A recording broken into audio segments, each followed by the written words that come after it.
Hello student, first of all good morning to all of you my friends. स्वागत है आपका अपने channel Flexa education. Guys, इस video में हम लोग बात करने वाले हैं second order of reaction means द्वितीय कोट अभिक्रिया। इस पर ये हमारी कंप्लीट वीडियो होगी। अगर आप लोग इस वीडियो को एटो प्ले में देख रहे हैं तो ये वीडियो पार्ट वाइज आएगी। अगर आप लोग यूट्यूब में देखेंगे तो ये कंप्लीट वीडियो होगी। पहले डेफिनेशन, फिर एग्जाम्पल, एग्जाम्पल के बाद फिर आपका डेरिवेशन, जब आपकी सांताएं दोनों सेम हो, और जब दूसरे केस में जब आपकी सांताएं समान नहीं हो, दोनों डेरिवेशन करेंगे। उसके बाद इसका आधार काल निकालेंगे। ये कंप्लीट वीडियो होगा जिसमें आपको सारा सेकंड कोड अभिक्रिया का नॉलेज दिया जाएगा। इस वीडियो को देखने के बाद आपको दूसरा वीडियो देखने की जरूरत नहीं पड़ेगी, आप इसी से ही सारा कुछ समझ जाएंगे।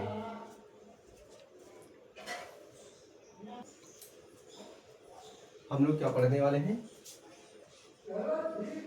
Second ORDER order reaction, REACTION second order reaction means द्वितीय कोट अभिक्रिया। फर्स्ट ऑफ ऑल डिफरेंशिएशन पे बात करेंगे। डिफरेंशिएशन क्या होती है? वह रासायनिक अभिक्रिया जिसमें अभिकारक का वेग वह रासायनिक अभिक्रिया जिसमें अभिक्रिया का वेग अभिकारक की सांद्रता के वर्ग के समानुपाती होता है, अभिक्रिया क्या कहलाती है? द्वितीय कोट की अभिक्रिया कहलाती है। डिफरेंशियल एक बार फिर से समझ लेते हैं। वह रासायनिक अभिक्रिया जिसमें अभिक्रिया का वेग अभिकारक की सांद्रता के वर्ग के समानुपाती होता है, तो अभिक्रिया द्वितीय कोट की अभिक्रिया कहलाती है। ठीक, लिख लेते हैं जरा परिभाषा। वह रासायनिक अभिक्रिया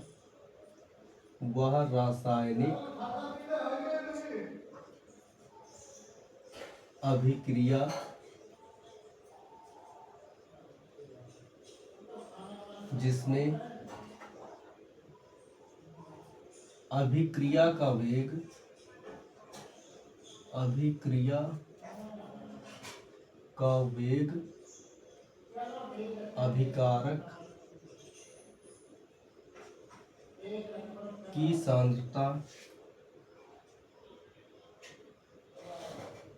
अभिकारक की सांद्रता के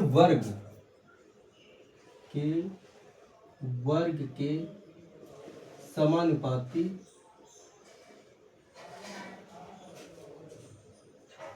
होता है।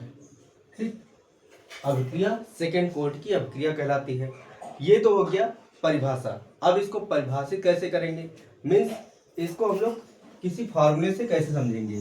तो जैसे मान लीजिए कोई अभिक्रिया है, ये आप कोई अभिक्रिया है A+B, ये कोई अभिकारक है, और ये मिलकर आपको क्या बनाते हैं? प्रोडक्ट बनाते हैं। प्रोडक्ट को हिंदी में हम लोग क्या बनाते हैं? बोलते हैं उत्पाद बोलते हैं। और हम लोग अभिक्रिया का रेट निकालेंगे, तो RAT इक्वल टू होता है, ये समानुपाती कितना हो जाएगा?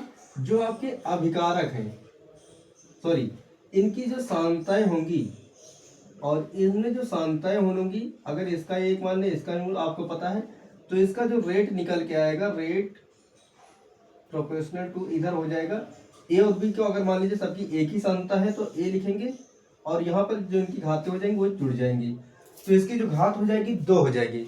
इस तरीके से हम लोग बोल कर सकते हैं वह रासायनिक अभिक्रिया जिसमें अभिक्रिया का वेग यानी कि रेट अभिकारक की सांद्रता के वर्ग के समानुपाती होता है तो वह अभिक्रिया क्या होती है?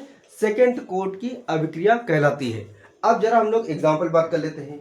एग्जाम्पल, जैसे मान लीजिए NO2 का विघटन, तो यहाँ पर क्या होता है? 2NO2 हम लोग रिएक्शन कराते हैं, तो जो रिजल्ट में हमको मिलता है 2NO प्लस O2। अगर आप बैलेंस चेक में जाना चाहें तो बैलेंस चेक कर सकते हैं। यहाँ पे जो N है डबल है, इधर भी N डबल है, वो आपके पास टोटल 4 है, इधर आपके पास 2 है और 2 इधर, टोटल आपके 4 ऑक्सीजन हो गए। और उसके बाद क्या है? H2 और I2। अगर दूसरा एग्जांपल देखें तो H2 और I2 का, तो अगर H2 प्लस I2 अगर हम लोग ऐड करें तो रिजल्ट हमको मिलता है 2HI। ये आपका हो गया सेकेंड कोट की अभिक्रिया, और उसके हो गए एग्जाम्पल। अब नेक्स्ट पार्ट में हम लोग सीखेंगे सेकेंड कोट अभिक्रिया का समाकलित वेग समीकरण।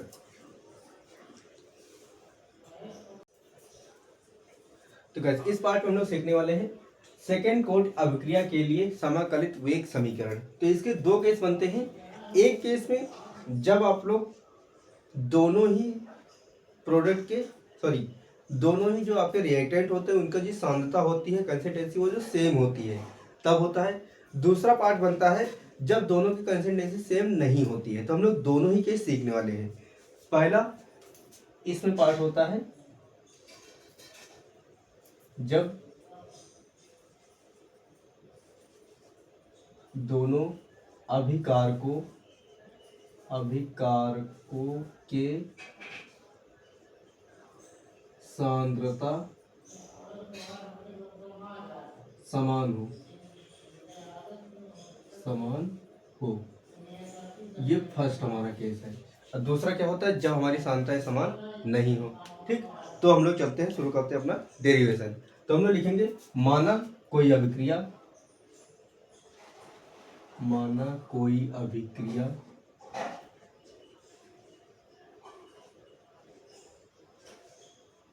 हमारी क्या है, एक ए है और प्लस एक और ए है।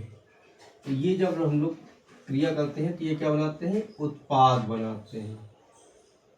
इंग्लिश में इसे प्रोडक्ट बोलते हैं। प्रारंभ में होगा क्या, प्रारंभ में इसकी सांद्रता जैसे ए है और इसकी सांद्रता जैसे ए है।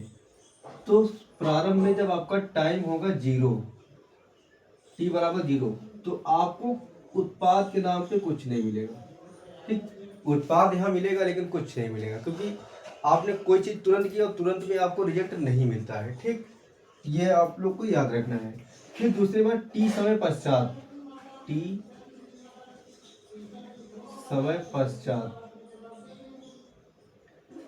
पश्चात होगा क्या, a माइनस एक्स पहली वाली सांद्रता प्लस a माइनस एक्स दूसरी वाली सांद्रता, ये मिलकर आपको उत्पाद बना के देगी। यहाँ पर हमारा क्या होगा, अब हमारा उत्पाद बनेगा। तो अब यहाँ से हमारा डेरिवेशन शुरू होता है। तो कैसे करेंगे, हम लोग लिखेंगे अभिक्रिया का वेग, अभिक्रिया का वेग। अभिक्रिया का वेग आपके पास आ जाएगा dx अपान dt इक्वल टू समाकलन का चिन्ह क्या बोलते हैं इसे, समानुपाती चिन्ह बनाएंगे। और इसका जो आपकी सांद्रता एक आपकी है a माइनस एक्स, दूसरे की भी सांद्रता है a माइनस एक्स। अगर दोनों सांद्रता का आप ध्यान से देखें तो ये भी सेम है, ये भी सेम है, तो क्या हो जाएगा, स्क्वायर हो जाएगा। यानी कि dx अपान dt समानुपाती हो जाएगा a माइनस एक्स और इधर हो जाएगा स्क्वायर हो जाएगा। और आपको पता है जब भी यहाँ पे समानुपाती चिन्ह हटता है तो एक समानुपाती नियतांक हम लोग जोड़ देते हैं, उसका हम लोग कुछ ना कुछ नाम देते हैं। तो जब यहाँ पे हम लोग समानुपाती नियतांक हटाते हैं dx अपान dt ऐसे रहेगा, और जब ये समानुपाती चिन्ह हटेगा तो यहाँ पे इक्वल लग गया। ठीक, तो ये जब चिन्ह हटेगा तो ये अपने साथ एक के दे देगा। के क्या होगा, वेग स्थिरांक होगा। ठीक, जो कि एक समानुपातिक नियतांक है। तो इधर हमने दे दिया, इधर हमारे पास क्या था, a माइनस एक्स जो कि सांद्रता है। और सांद्रता अगर कैपिटल ए लगा तो मतलब वो सांद्रता ही होती है। ठीक, अब हम लोग आगे चलते हैं। देखिए ये जो a माइनस एक्स है इसको हम लोग उस साइड भेज सकते हैं। कैसे भेजेंगे, जैसे कि इधर लिखा हुआ है dx अपान हो जाएगा a माइनस एक्स का होल स्क्वायर और इधर हो जाएगा k dt। अब इसको जरा हम लोग समझते हैं। इधर लिखा हुआ है, लिखेंगे माना a minus x equal to capital K. अब इसमें दोनों पक्षों का समाकलन कर देते हैं। अगर दोनों पक्षों का समाकलन करेंगे तो इधर a तो 0 हो जाएगा, माइनस ये हो जाएगा dx और इधर ये हो जाएगा k dk हो जाएगा। तो यानी कि माइनस dx इक्वल टू हम लोग लिख सकते हैं dk लिख सकते हैं, या फिर कहें इधर से माइनस अगर हटेगा तो इधर आ जाएगा dk। ठीक, ये हो जाएगा। तो अपने रिएक्शन में आ जाते हैं। रिएक्शन में हमको क्या दिया गया है, रिएक्शन में हमको दिया गया है dx, तो आपको पता है dx की जगह पर हम लोग क्या लिख सकते हैं, dx की जगह पर हम लोग ले सकते हैं माइनस डी के हो गया बटे a minus x equal to हमने k माना था और उधर k स्क्वायर हो जाएगा इक्वल, इधर k dt है तो k dt रहने देते हैं k dt। अब इधर लिखा हुआ है माइनस का 1/k स्क्वायर डी के इक्वल लिखा हुआ है k dt। और इसको अगर और अच्छे से समझना चाहें तो इसको हम लोग ले सकते हैं माइनस का k की पावर -2 डी के इक्वल टू के डी टी, ये हो गया। अब हम लोग क्या करेंगे, दोनों पक्षों का समाकलन करने पर, तो इधर k है तो इधर k से समाकलन होगा, इधर t है तो t के सापेक्ष समाकलन होगा। तो जब इधर k के सापेक्ष समाकलन होगा तो यहाँ पे एक फार्मूला लगेगा nx की पावर n-1 वाला। तो जो n की पावर x की पावर n का जो समाकलन होता है वो होता है x की पावर n+1 बटे n+1 होता है। तो यहाँ पर हम लोग लिख देंगे, एक तो ये माइनस पहले से रहेगा, दूसरे में हम लोग जब इसका समाकलन करें तो हो जाएगा -2 + 1 हो जाएगा, और बटे में हो जाएगा -2 + 1 हो जाएगा। डी के काम खत्म, इधर के डी टी हो जाएगा और प्लस समाकलन नियतांक c जुड़ जाएगा। अब इधर आते हैं तो इधर देखिए 2 में से 1 घटेगा तो आएगा माइनस का k बटे फिर आ जाएगा माइनस का 1, तो ये तो कट गया, बचा पास का ऊपर माइनस का 1 बचा और बराबर हमारे पास है के टी प्लस सी, ये हो गया। अब देखिए -1 से कोई मतलब नहीं, नीचे 1 है तो कोई मतलब नहीं, ऊपर है -1 तो ये के ऊपर से नीचे आ जाएगा, 1/k इक्वल टू आ जाएगा के टी प्लस सी। अब हम लोग यहाँ पे k का मान रख देते हैं। अगर हम लोग k का मान रख दें तो क्या हो जाएगा, a-x। इधर हम लोग क्या करते हैं, k बराबर a-x अगर रख दें और इसको समीकरण 1 मान लें तो इधर हो जाएगा 1/a-x इक्वल टू के टी प्लस सी। और आपको पता है प्रारंभ में हमने क्या लिखा था, जब आपका टाइम 0 लगेगा तो आपका x बराबर भी 0 होगा। तो जो नेक्स्ट आपको रिजल्ट आएगा, इधर आ जाएगा 1/a -0 equal to k into 0 plus C, यही होगा।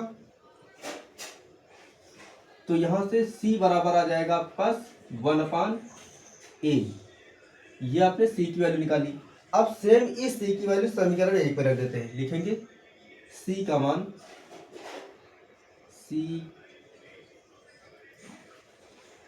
मान समीकरण 1 इसको न मानकर इसको हम लोग मान लेते हैं तो थोड़ा आसानी होगी।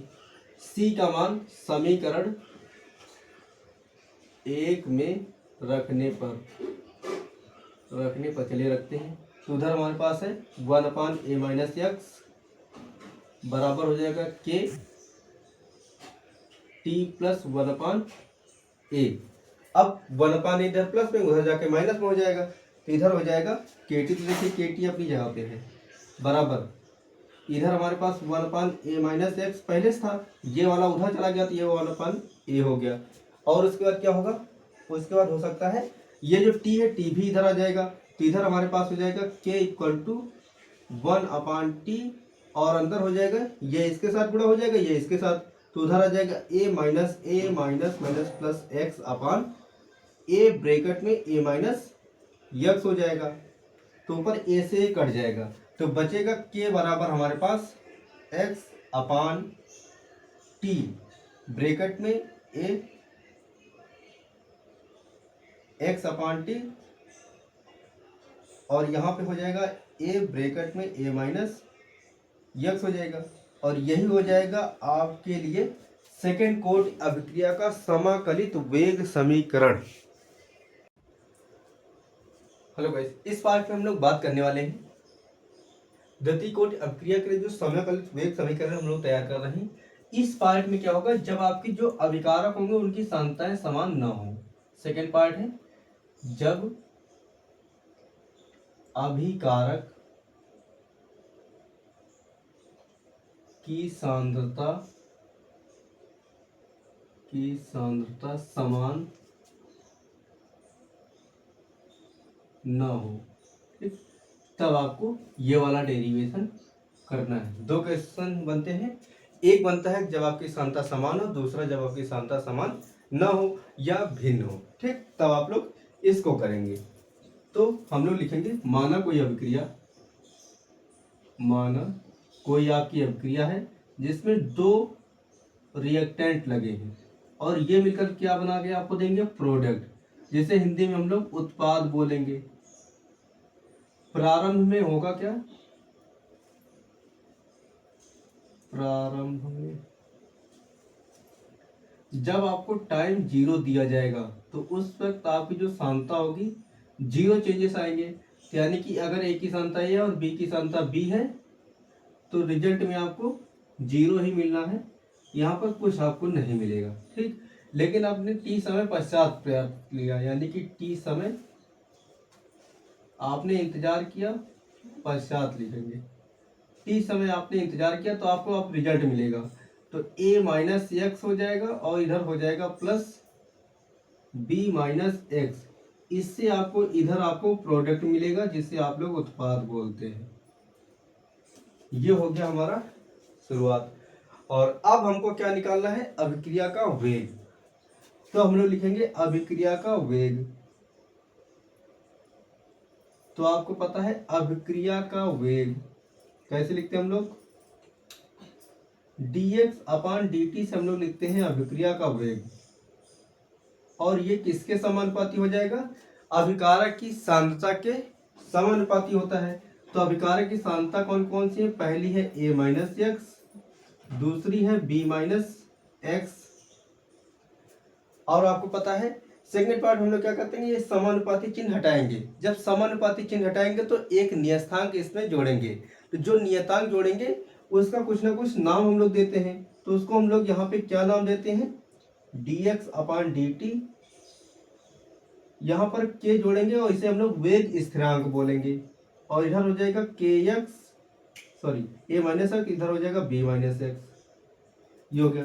और जो a माइनस एक्स और b माइनस एक्स है इसको हम लोग इस साइड भेज देंगे और dt को इस साइड ले आएंगे, तो इधर हो जाएगा dx अपान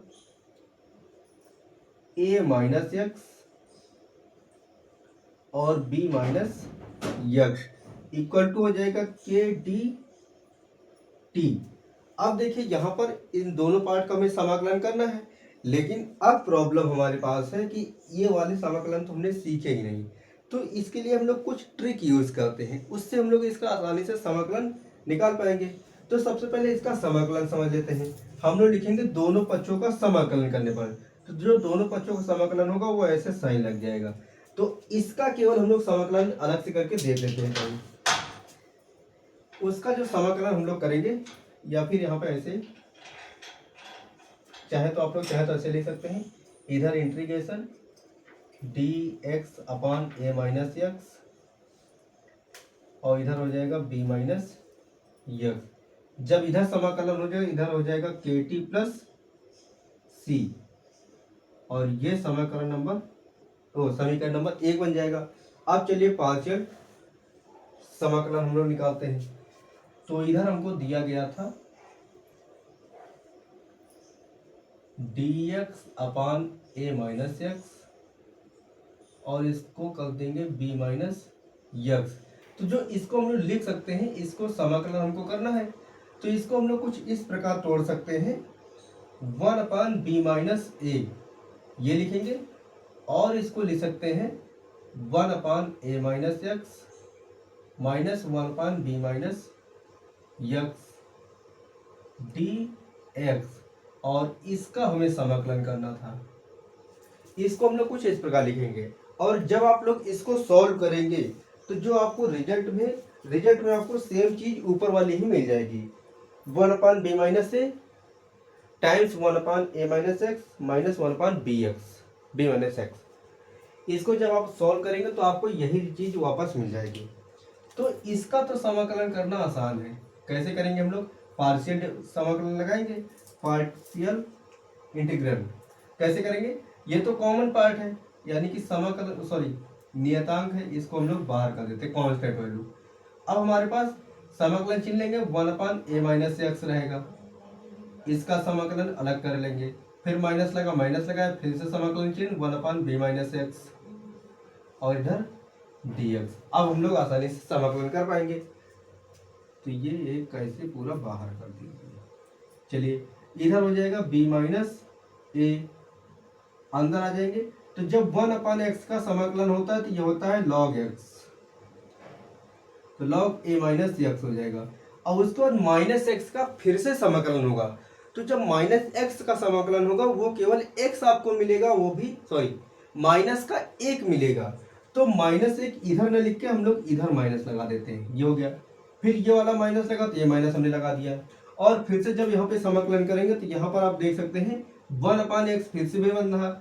तो 1/x का समाकलन होता है log x, यानी कि log b-x हो गया। और -x का जब फिर से समाकलन होगा तो -1 मिलेगा। तो वो वाला माइनस हम लोग क्या करेंगे, इस माइनस को आके प्लस बना देगा और ये हमारा क्लोज हो गया। तो इसको हम लोग लिख कुछ सकते हैं कुछ इस प्रकार, 1/b-a ब्रैकेट में हो जाएगा log, देखिए इसके साथ माइनस है, इसके साथ प्लस है, तो ये वाला आगे चला जाएगा, b-x माइनस log a-x, ये हो गया। और आपको फिर से फार्मूला पता होना चाहिए कि log m minus log n, log m minus log n का फार्मूला हमारे पास होता है 1/b माइनस a, ब्रैकेट में आ जाएगा log m अपान n, तो a-x हो जाएगा। ये आपने निकाल लिया इस पूरे पार्ट का समाकलन। अब इस पूरे पार्ट का समाकलन समीकरण 1 में रख देते हैं, ठीक। तो ये तो आपने केवल सीखा कि समाकलन कैसे करना है। तो अब हम लोग लिखेंगे इधर क्या हमारे पास आ जाएगा 1/b माइनस a, और ब्रैकेट में आ जाएगा, या फिर ऐसे रहने देते हैं log b-x अपान a-x इक्वल टू हो जाएगा kt प्लस c। इसको हम लोग समीकरण नंबर 2 दे देते हैं। और आपको पता था प्रारंभ में क्या था, यहां से इसको हम लोग ऐसे ब्रैकेट में बंद कर देते हैं। प्रारंभ में आप पास था जब t बराबर 0 था तो उस वक्त x बराबर भी 0 था। सेम चीज के मान आपको यहाँ पे रख देने हैं, मान रखते हैं तो मिलेगा हमको रिजल्ट पे 1/b-a log b/a, क्योंकि -x और x वाला पार्ट 0 हो जाएगा, इधर t वाला पार्ट 0 हो जाएगा, तो बराबर केवल आपके पास बचेगा c। अब इस c का मान हम लोग कहाँ रख देंगे, फिर से समीकरण 2 में रख देंगे। लिखेंगे c का मान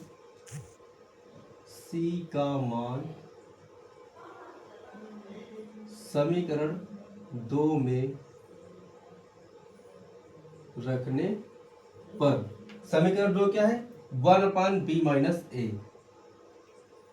log ये वाला पार्ट b-x अपान a-x equal to kt plus c equal to हो जाएगा 1/b-a log b/a, ये हो जाएगा। अब log वाले टर्म हम लोग एक साथ कर लेते हैं, kt को रोक के रखेंगे और इसको इसके साथ भेज देंगे। तो जब इधर kt आपका बचेगा और इधर तो पहले से आपके पास 1/b-a log b-x अपान log a-x बचेगा, और ये वाला पार्ट उधर जाके माइनस हो जाएगा, तो 1/b-a log b/a ये बचेगा। और उसके बाद इधर आपके पास आ जाएगा kdt, इधर से 1/b-a आपने कॉमन कर लेना है, तो बचेगा आपके पास log b-x अपान a-x माइनस log आपके पास बचेगा b-a, ये आपका बच गया। और इसके बाद हम लोग क्या कर सकते हैं, इसके बाद हम लोग कर सकते हैं आप चाहे तो लॉग रूल लगा दीजिए। तो लॉग रूल आपका क्या होता है, log M minus log N बराबर लॉग एम अपान एन, यानी कि के बराबर आप लोग ले सकते हैं 1/t ब्रैकेट में b माइनस ए हो जाएगा। उसके बाद लॉग m होता है आपका x अपान a, ये आपका m है, और पूरे का बटा हो जाएगा b अपान a।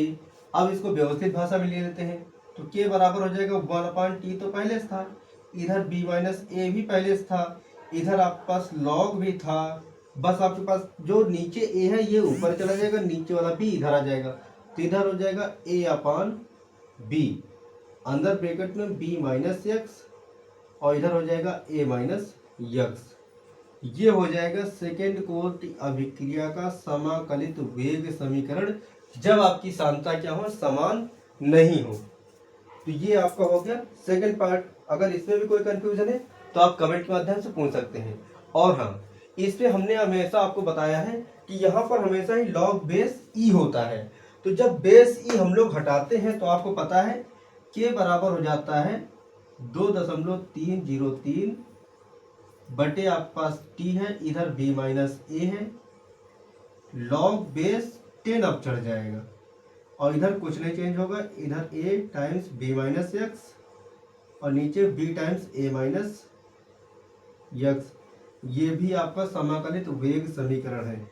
आपको एग्जाम्पल में जिसकी चाहे उसको नीड पड़ती हो उसी को आप लेकर अपना क्वेश्चन सॉल्व करेंगे। ये आपके लिए पास हो गया जब आपकी अभिकारक की सांद्रता समान न हो द्वितीय कोटि अभिक्रिया के लिए। अब हम लोग इसके पार्ट वाले पार्ट में सीखेंगे द्वितीय कोटि अभिक्रिया के लक्षण।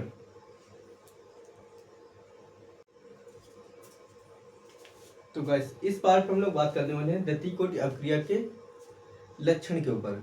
तो द्वितीय कोटि अभिक्रिया के जो लक्षण होते हैं, जिसमें से पहला पार्ट होता है, यदि आप लोग अभिकारक की सांद्रता को n गुना बढ़ाते हैं, n गुना अगर आप बढ़ाएंगे तो जो अभिक्रिया का वेग होगा वो n² गुना बढ़ जाएगा। कहने का मतलब, यदि आपने अभिक्रिया में जो अभिकारक है उसकी सांद्रता को अगर आपने मान लीजिए 2 गुना बढ़ाया, 2 गुना आपने बढ़ाया, तो जो इसकी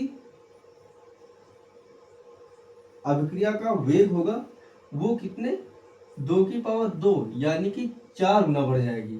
अगर यहाँ पे 10 गुना बढ़ाएंगे तो इधर ये 100 गुना बढ़ जाएगी। ठीक, तो ये हो गया ये सेकंड कोटि अभिक्रिया का पहला। दूसरे में आप लिख सकते हैं इसका मात्रक। इसका मात्रक आप लोग चाहे तो नोट कर लीजिए। द्वितीय कोटि अभिक्रिया के लिए जो वेग का मात्रक होता है वो होता है मोल प्रति लीटर प्रति सेकेंड, और इसके लिए जो वेग स्थिरांक का मात्रक होता है यह भी सेम होता है, मोल इनवर्स लीटर प्रति सेकेंड इनवर्स। और इसके बाद द्वितीय कोटि अभिक्रिया को पूर्ण होने में अनंत समय लगता है। ऐसे भी आप समझ लीजिए, जब प्रथम कोटि की अभिक्रिया को पूर्ण होने में अनंत समय लगता है तो सेकंड कोटि की अभिक्रिया को भी पूर्ण होने में अनंत समय ही लगेगा। अब इसका आता है अर्ध आयुकाल। तो अर्ध आयुकाल के लिए हमको पता होना चाहिए समाकलित वेग समीकरण। तो जो सेकंड कोटि अभिक्रिया का समाकलित वेग समीकरण होता है वो होता है k बराबर 1/t x upon a minus x. यह होता है सेकंड कोटि अभिक्रिया के लिए समाकलित वेग समीकरण। लेकिन हम लोग क्या निकाले हैं, अर्धायुकाल। तो अर्धायुकाल में आपको पता है t बराबर हो जाता है t50 और x बराबर हो जाता है a/2। तो ये आपको मान रखने हैं। तो इधर k बराबर हो जाएगा आपका, पहले तो 1/t हाफ हो जाएगा, और इधर है x, तो x यहाँ पर a/2 रख देना है, बटे इधर तो a ही रहेगा, इधर भी a/2 रख देना है। तो आपको पता है एक में से जब आधा घटेगा तो आधा ही बचेगा, तो इधर आ जाएगा t50 इक्वल टू 1/k और इधर हो जाएगा a/2 बटे, इधर भी बचेगा a/2, तो ये तो ये कट जाएगा, बचेगा आपके पास t½ इक्वल टू 1/k, यही बचेगा।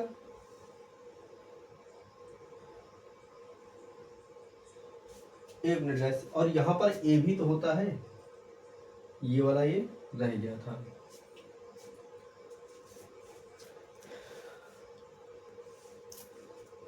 तो उसके बाद यहाँ पर भी a बचेगा, तो इसको हम लोग लिख सकते हैं क्योंकि ये समाकलन नियतांक है, तो इसको हम लोग t½ समानुपाती ले सकते हैं 1/a। यानी कि आप कह सकते हैं कि जो आपकी सेकंड कोट की अभिक्रिया होती है या द्वितीय कोट की अभिक्रिया होती है, इसका जो अर्ध अवगाद होता है ये अभिकारक की सांद्रता के व्युत्क्रमानुपाती होता है। यानी कि अगर आप इसको 1 बढ़ाएंगे तो ये क्या होगा, 1 कम होगा, यानी कि इससे उल्टा काम करेगा। ऐसा आप लोग समझ सकते हैं व्युत्क्रमानुपाती का। और समानुपाती का मतलब क्या होता है, देखिए दो चीजें होती हैं, एक होता है समानुपाती x समानुपाती y, दूसरा होता है x व्युत्क्रमानुपाती का मतलब 1/y। इसमें क्या होता है, पहले वाले में यदि x को आप 10 जोड़ेंगे तो इसमें भी 10 जोड़ेंगे, लेकिन व्युत्क्रमानुपाती में उल्टा होता है, अगर इसको आप 10 से गुणा करेंगे तो इधर 10 से भाग होगा। ये फर्क होता है आपको समानुपाती और व्युत्क्रमानुपाती से। तब हम लोग मिलेंगे नेक्स्ट पार्ट में थर्ड कोट की अभिक्रिया, यानी कि तृतीय कोट की अभिक्रिया का डेफिनेशन, वेरिफिकेशन और जितना भी सारा कुछ इसका होता है उसको हम लोग नेक्स्ट पार्ट में सीखेंगे। तो इस वीडियो में अगर आपको कुछ भी नॉलेजफुल लगा हो तो चैनल को सब्सक्राइब कर लीजिए, वीडियो को लाइक कर दीजिए, और अगर आप लोग ऑटो प्ले में देख रहे हैं तो चैनल को फॉलो कर लीजिए। हम लोग मिलते हैं नेक्स्ट वीडियो में।